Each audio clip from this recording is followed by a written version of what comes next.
pessoal, bem-vindos a mais um Realidades Inusuais.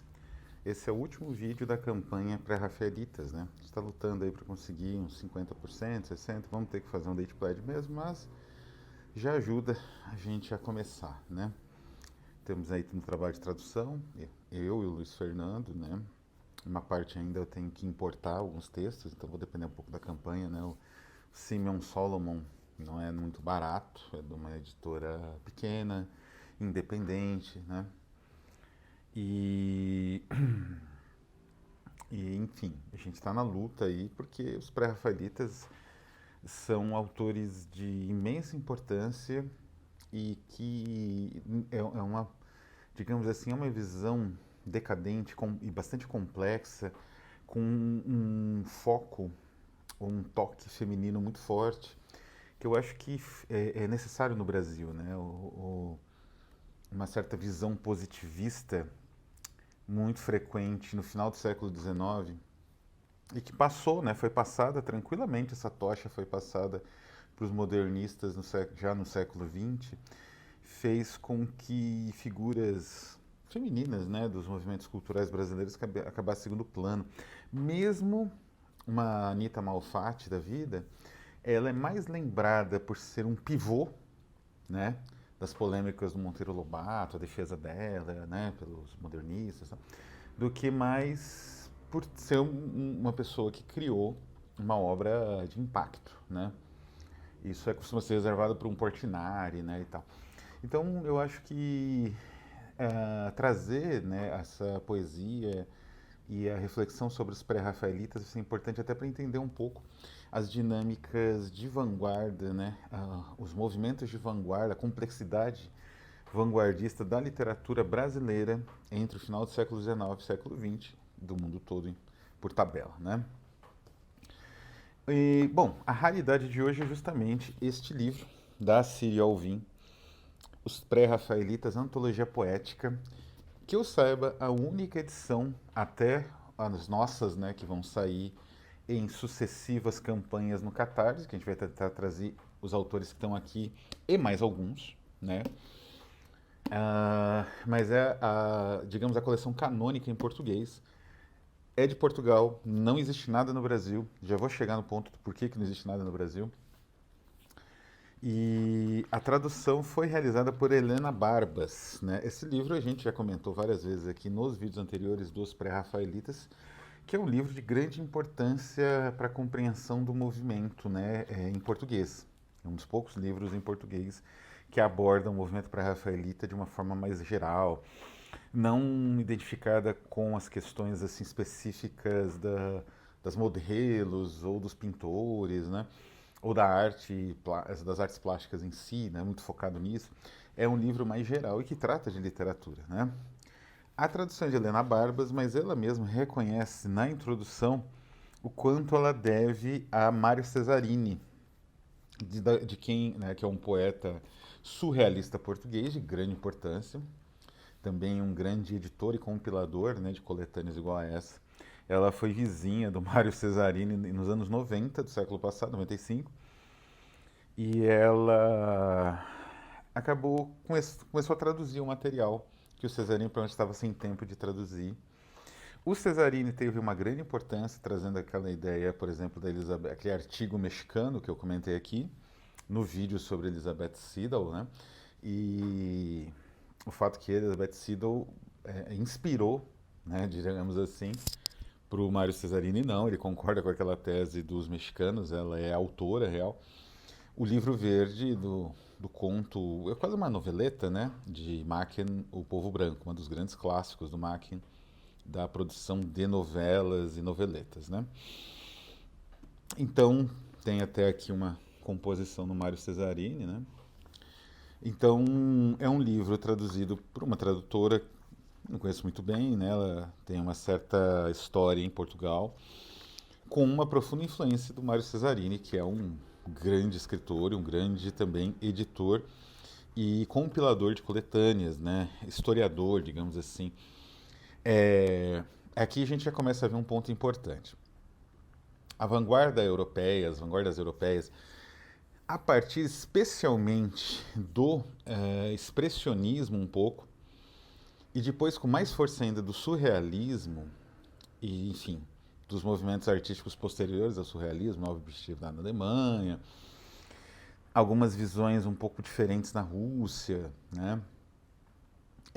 Eles são movimentos que abandonaram um pouco o aspecto iconoclasta do futurismo italiano. O futurismo iconoclasta era belicoso mesmo, eles queriam destruir a vitória de Samotrácia, né? Eles falavam que um encouraçado, né, era mais bonito que a história da vitória de Samotrácia, o belo, né, deles.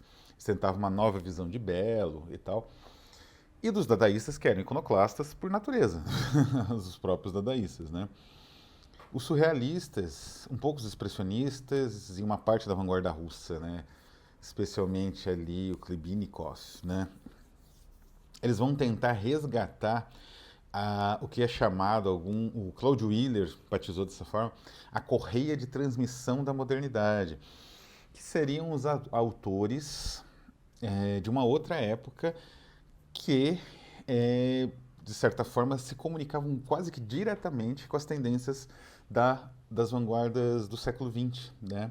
Essas vanguardas mais radicais do século XX. Claro que o Sade, acho que é o grande modelo, mas logo apareceram outros, outro Ramon, Edgar Allan Poe, até escritores mais antigos e dentro de alguns temas específicos, como o Swift, né? O Jonathan Swift, né? o irlandês, e por aí ia. E essa visão é interessante porque ela marcou, claro, o surrealismo português, do Helder, né, o Herberto Helder e do Mário Cesarini. Então Cesarini ele começou a ir atrás de outros autores e outras formas poéticas que tiveram uma certa inspiração, ou inspiraram de certa forma, não apenas o surrealismo, mas outras tendências da contemporaneidade. E aí que entram os pré-rafaelitas. A influência dos pré-rafaelitas foi bastante considerável. Eu já vou entrar nos detalhes do Brasil. No Brasil é muito específico essa influência. Eu vou falar um pouco da coletânea antes, né? E essa influência ela vai por alguns caminhos específicos. Eu destaco aqui dois. Poderia destacar mais, né? Mas destaco dois. O primeiro caminho é o aspecto de uma percepção histórica, como que eu vou dizer assim, complexa ou contraditória ou ambivalente, né? O que acontecia? Herdando um pouco algumas ideias do romantismo, várias ideias do romantismo, na verdade, os pré-rafaelitas entendiam que a contemporaneidade, a Revolução Industrial, por exemplo, ela trouxe uma quantidade de miséria e horror absurda. E essa miséria e horror estava presente na sociedade do passado, é óbvio, especialmente, né, na sociedade ali da acumulação primitiva que levou à Revolução Industrial, a sociedade colonial renascentista, né, naquele período que vai ali pouco depois das Cruzadas até realmente o século XVI, XVII, XVIII, né? Que é quando os regimes nacionais se, digamos assim, cristalizam, os estados-nação e tal. O que acontece é que, na visão dos pré-rafaelitas, então, esse horror, especialmente o horror anterior à acumulação, esse processo acumulativo desse período, que seria o que existia na Idade Média, era um horror não exatamente menor, mas era um horror que você poderia usar como arma contra o horror contemporâneo. Isso é interessante. Então, eles, a partir especialmente do John Ruskin, já comentei isso em vários vídeos aqui, esse filósofo que é importantíssimo, pouquíssimo lido no Brasil, pouquíssimo traduzido no Brasil. Ele é importantíssimo em termos de estudo de estética, ele é importantíssimo em termos de estudo de política e também da elaboração de utopias no século XIX, né? Então, inspirado especialmente neles, eles vão tentar montar uma espécie de... Tem uma música do Caetano Veloso, de um álbum chamado Estrangeiro, que é uma música, inclusive, que faz uma homenagem ao cantor australiano Nick Cave, que se chama Outros Românticos. E ele está descrevendo Nick Cave nessa música. E ele fala que esses outros românticos, um dos versos fala mais ou menos que esses outros românticos imaginavam uma Idade Média situada no futuro, não no passado. É exatamente isso que os pré-rafaelitas vão fazer. A Idade Média deles era, na verdade, uma ideia de trabalho baseado numa fraternidade, numa união de iguais em torno de um ideal ou de um projeto. Ah, é óbvio que eles não eram tão ingênuos de achar que era só isso que era a Idade Média. Mas eles sabiam que o trabalho, por exemplo, era mais ou menos nessa toada, não tinha como ser diferente, né? Era um trabalho regulado pelas estações. Então, não era o trabalho industrial que não tem uma regulação. O trabalho industrial é regulado pela máquina, não pelas estações. Pela, sei lá, pela capacidade dos animais de realizar as tarefas. Se você tem algo regulado pela máquina, é a máquina que determina. E essa regulação, ela não está só. Esse é o meu gato. Essa regulação, ela não está só nos processos, digamos assim, automáticos, onde entra realmente a produção industrial, a máquina.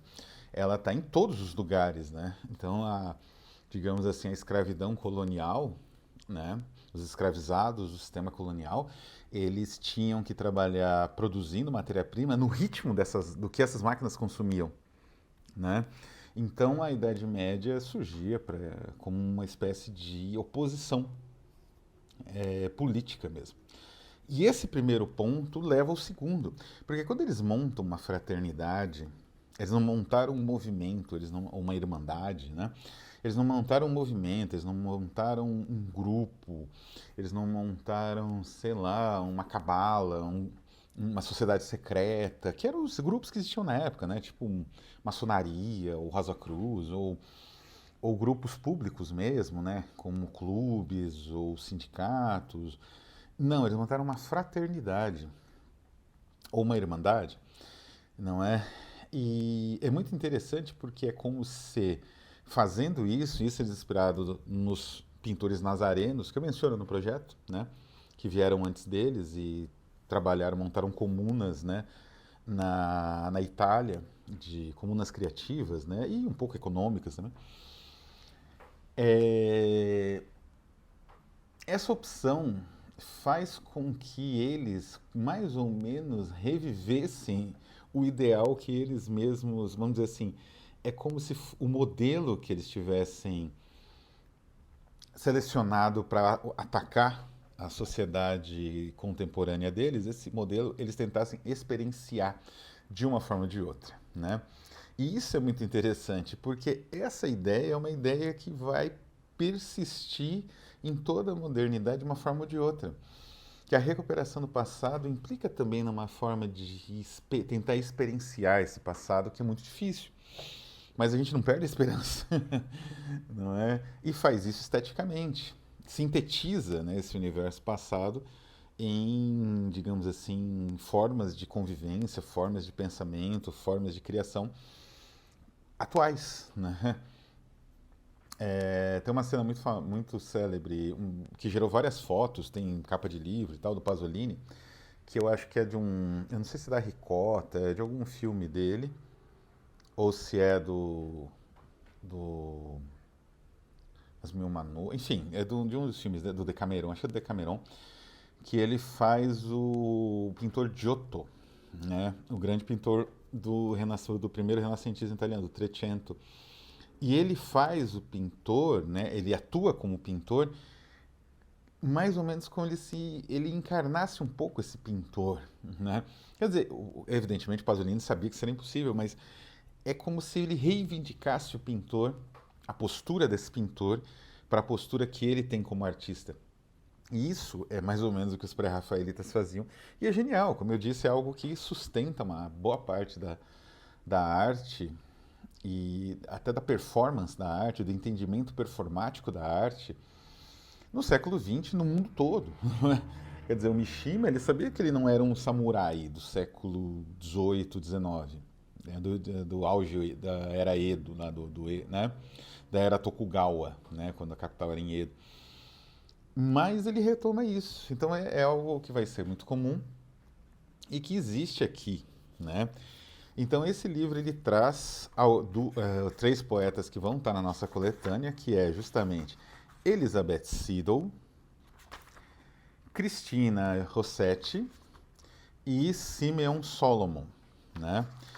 O livro ainda traz Dante Gabriel Rossetti, um poeta importantíssimo, uma figura importantíssima em todo o movimento pré-rafaelita. Né, a família Rossetti era uma família que turbilhonou a cultura inglesa em praticamente todo o século XIX.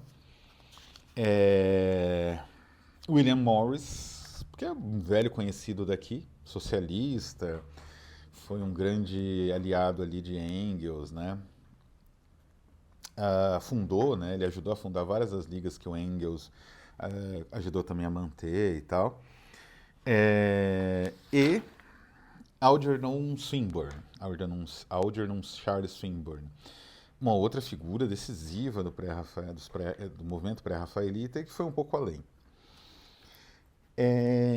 Então, é uma coletânea limitada, né? Digamos que tem os poetas centrais do movimento, tinha outros autores, resolveram se concentrar nos centrais, e é uma excelente coletânea, né? A boa tradução, não estamos nos baseando, por exemplo, aqui, o poema da Cristina Rossetti, o mais célebre de todos, Goblin Market, se chama O Mercado dos Gnomos. Ela optou por algo que o nosso tradutor, Luiz Fernando, ele não concordou, né? Que é a tradução do termo Goblin, que realmente é bastante complexa, porque é um tipo de diabrete diferenciado, é difícil de traduzir, sem confundir com outras criaturas parecidas, os próprios diabretes, né? Ou fica esquisito sonora, né, em termos sonoros, então acabou sendo Goblin mesmo. Aqui traduziu-os como Mercados dos Gnomos, provavelmente por questões sonoras aqui das opções da tradutora. Mas perceba que as traduções são bem diferentes e eles seguem um outro caminho também, né? Um caminho mais, digamos assim, de traduzir tudo para termos parecidos. E é interessante que essa obra também nos inspirou na feitura disso daqui, né? Uma parte com as imagens pré-rafaelitas mais célebres, que são as Dante Gabriel Rossetti, John Everett Millay, né? Vários do Rossetti Proserpina, né? Vamos fazer o mesmo, não sei se conseguiremos fazer colorido. Colorido é difícil, né? As do Simeon Solomon são bastante simbólicas e alegóricas, né? Bastante difícil fazer colorido, vamos tentar, né? É muito caro, né? E então ele tem uma parte aqui de arte, né? Com as composições. Isso nos inspirou também. Só que resolvemos quebrar em vários livros, que é muito mais prático do que esse livro pesado, capa dura, ali, né? É difícil de manipular, então você acaba tendo que o transporte às vezes complica, né? E a capa também não ajuda muito, né? Eles optaram por esses padrões medievais que o Morris usava muito, mas que não representam o impacto da arte para a Rafaelita mesmo, né? Que a gente optou nas nossas capas, até porque alguns eram, como a Elizabeth Siddle, diretamente relacionada, ela moldou a Ofélia, né, do Millay, ou, por causa do Simeon Solomon, ele pintava, né? Então não tem por que não usar o trabalho dele na capa. Bom, estamos no final, então essa obra aqui é muito difícil de achar, é uma obra de editores e escritores, né? Foi o Tássio Rodrigues que me conseguiu essa obra, negociei com ele, né? É uma obra de editores, pesquisadores e escritores de referência. Então eu estou tentando trazer, de certa forma, algo mais voltado ao público normal, em várias edições diferentes. Você pode adquirir uma na campanha, adquirir as outras, ou adquirir tudo, pacote, enfim. Mas eu ia falar da influência, né? E a influência se dá justamente em poemas como O Mercado dos Goblins. Se a gente for ver os títulos, vários vão nessa direção, né? Pássaro ou Animal, esse é um poema da Cristina Rossetti. Por exemplo, do Dante Gabriel Rossetti, tem um poema que chama Iluminação Súbita, quadros a Nossa Senhora dos Rochedos, de Leonardo da Vinci, né? Tem um poema de William Morris, que é Perto de Avalon, Gunnar sobre a casa em Littent, que são sobre as sagas islandesas que ele traduziu, né? O Morris é uma influência decisiva Sem o Morris não existiria provavelmente Tolkien, né? O Inklings, né? Que é o grupo do Tolkien. O Palácio de Pan, do Swinburne, é um poema magnífico, que a gente vai trazer mais no futuro, né? E que tem muito a ver com como que a influência dos pré-rafaelitas se deu. Essa visão, como eu disse, de você transformar a vida, meio que moldar um passado no presente, no futuro, projetar, né? Dessa forma artística, que é algo que teve um impacto, teve uma influência considerável. Isso, por outro lado, vinha também porque a produção dos pré-rafaelitas era uma produção que tinha uma série de contradições. Essas contradições criaram uma dinâmica, uma dialética, né? Um processo dinâmico na epistemologia, digamos assim, no modo de interpretação do mundo, do universo pré-rafaelita, que isso teve um impacto tremendo. Como eu disse, já demonstrei, né, no Instagram, o próprio Lovecraft era influenciado pelo movimento, né? É bastante influenciado. Isso se dá justamente por essa descoberta de um universo pagão muito pulsante, muito fluido. Isso teve um impacto tremendo, né? Além do próprio Lovecraft, escritores de imensa importância como por exemplo, o William Butler Yeats teriam uma influência grande dos pré-rafaelitas, até mesmo nos trabalhos dele de recuperação da cultura celta, que é um trabalho que ele realizou, a mãe e o pai do Oscar Wilde, né? Era um longo trabalho de recuperação e de resistência, né? Junto com essa recuperação da cultura celta, né? Os pré-rafaelitas começaram inauguraram exatamente como o Goblin Market, né? Da Cristina Rossetti. E no Brasil, por que a influência foi menor? Como eu disse aqui, a gente teve um impacto muito grande do positivismo. A nossa bandeira é um dito positivista. E esse positivismo ele teve muitas encarnações. Uma delas foi uma noção de nacional desenvolvimentismo que nos acompanha desde o século XIX. Né? É uma ideia encampada, às vezes, por grandes indústrias, às vezes pelo governo, que vem desde a época do Barão de Mauá, que é um tipo de desenvolvimento de cima para baixo do Brasil. Né? Então, vai ter mais bilionários, mais gente rica montando indústrias, e isso vai gerar emprego. Era a ideia do Dom Pedro, né, II, e do Barão de Mauá. Então essa ideia teve um impacto nos militares que foram governantes do Brasil muitos anos, né, depois da proclamação da República. E tinha o espaço público era um pouco dominado pela discussão disso, né? Então, e por outro lado, o Brasil era muito influenciado pela cultura francesa.